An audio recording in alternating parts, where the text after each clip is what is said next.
Good evening. I was asked to demonstrate the JX3P with the Pg200 programmer. I'm going to show you a patch that I made very quickly here. This one is my attempt at a Vox Humana preset. I started with organ number 3 and modified it from there.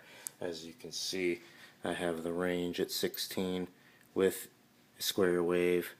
Over here I have the range for DCO2 at 8 with a sawtooth wave. I've detuned it basically completely. I've taken the cross mod off, LFO'd on the DCO2. LFO is low. Delay time is obviously at the bottom with the sine wave LFO. No envelope modification whatsoever. I've slowed the attack and the release to get kind of that more polymoogish effect.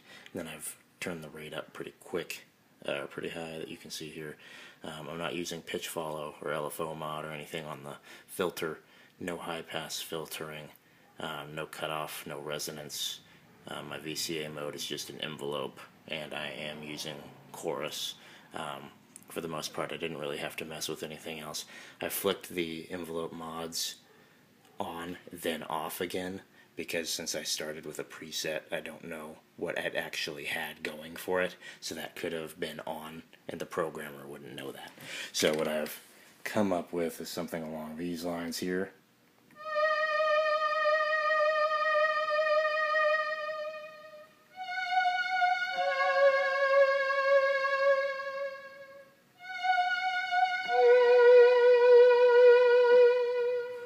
That is pretty Vox Humana-ish to me.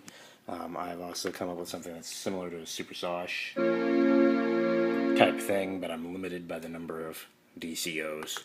In here, I have something that's similar to a Gary Newman-ish bass.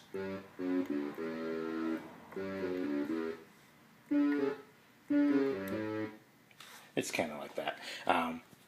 But as far as the programmer, what this really does is it allows you to use 2 controls at a time.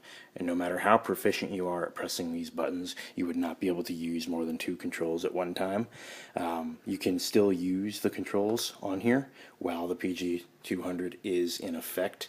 I can turn the chorus, I have to turn it off, then back on, and it's on again.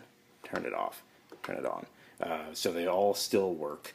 Underneath of here would be the mod matrix that would tell you where to put the information.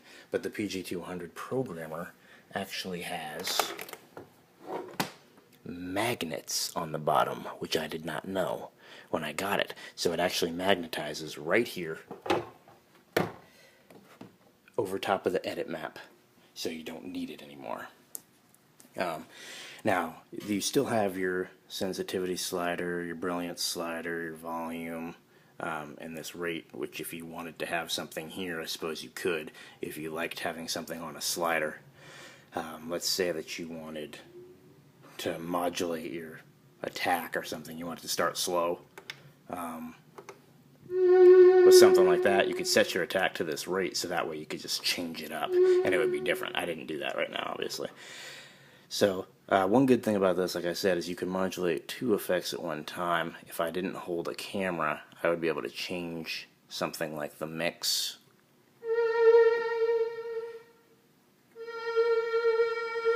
I would be able to change the frequency, cutoff. Everyone loves a good cutoff. Right, you can barely hear that.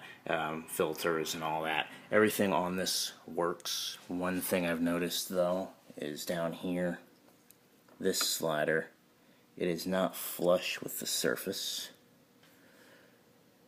and when I rotate it, it does not stay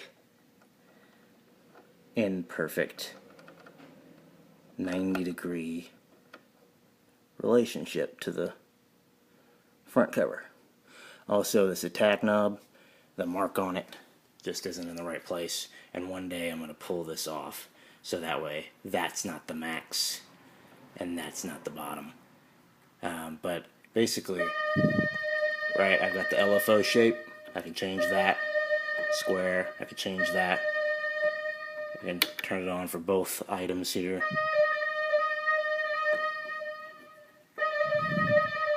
Alright, you can make the rate max.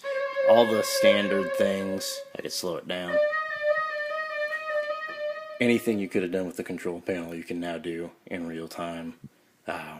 And you can also manipulate more than one. I've also done things like having the LFO on, switching them both simultaneously so the LFO is not on, putting an envelope on one, then on the other, and of course I can take them off or switch them one off, one on, and all that kind of fancy stuff, which is what this little guy enables you to do.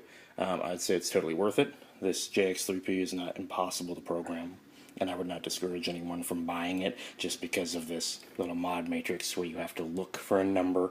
You would have to press your button to indicate what parameter you want to change. Then you would either use a slider or you would press one of these buttons if it's an off-on function to select it, and then that would leave it alone. You would be able to modulate that on the fly because it would still be sitting there waiting for you to make changes. But as soon as you press another button to edit another parameter, that parameter just stays where it was, and you can edit the next one. I would not discourage newbies or more experienced people from getting it just because of that, but like it says, it's a programmable preset polyphonic synthesizer. Obviously it's a polyphonic synthesizer. Obviously it's programmable, which is great. You have access to all the parameters. It's not locked out to you. But the preset, I think, is really the strategy they expected you to employ. It comes with a plethora of great preset sounds.